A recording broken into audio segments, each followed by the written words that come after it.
name? Mojo. That's Mojo. Mojo Hollowell. You know, he's got, years ago, he used to give the nicknames to his players. He'd be out there and he'd say, "Hey, Boondog," you know, "Who's that, Mojo?" It's a sophomore. But he's quite a guy, and Mindy Burns tracked him down. And folks, this week's Touchdown 99 football flashback takes us to Owensboro Catholic in Kentucky. Even if you're not a fan of the game, you've probably heard of Mojo Hollowell. Mojo's been coaching for 44 years, lives and breathes the game that he loves. But as Mindy Burns reports, he teaches much more than X's and O's.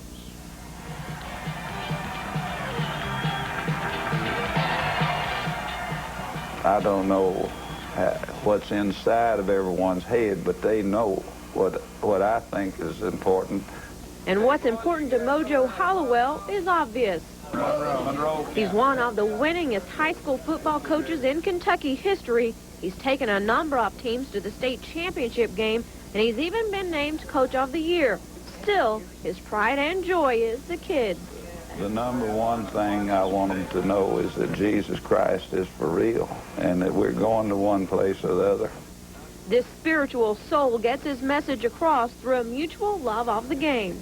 I've played football ever since I can remember. I can't remember not playing football.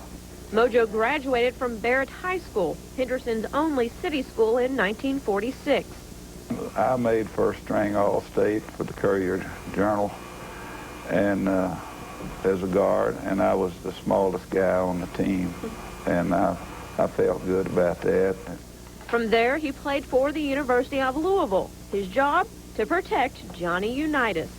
Well, I was blocking for him. I don't know how. I think I taught him a lot about scrambling. But it was a great experience. I was able to play football with Johnny U there for 2 years. After serving several years in the Army, Mojo eventually graduated and began coaching. His inspiration, his former coach, Frank Camp.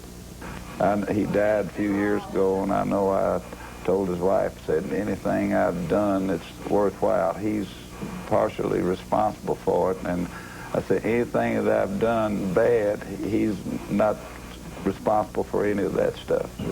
He taught us right from wrong, and he taught us to get back up after you got knocked down, and that's the way I coach. Mojo Hollowell practices what he preaches, and his message has been received by the masses. In Owensboro, Mindy Burns, Newswatch 14, WFIE. It sure has. Thanks, Mindy. Mojo's now in his 12th year as a head coach at Owensboro Catholic with no plans of retirement. Good for him. So far, he's coached, as we said, 45 teams and hundreds, if not thousands, of teenagers.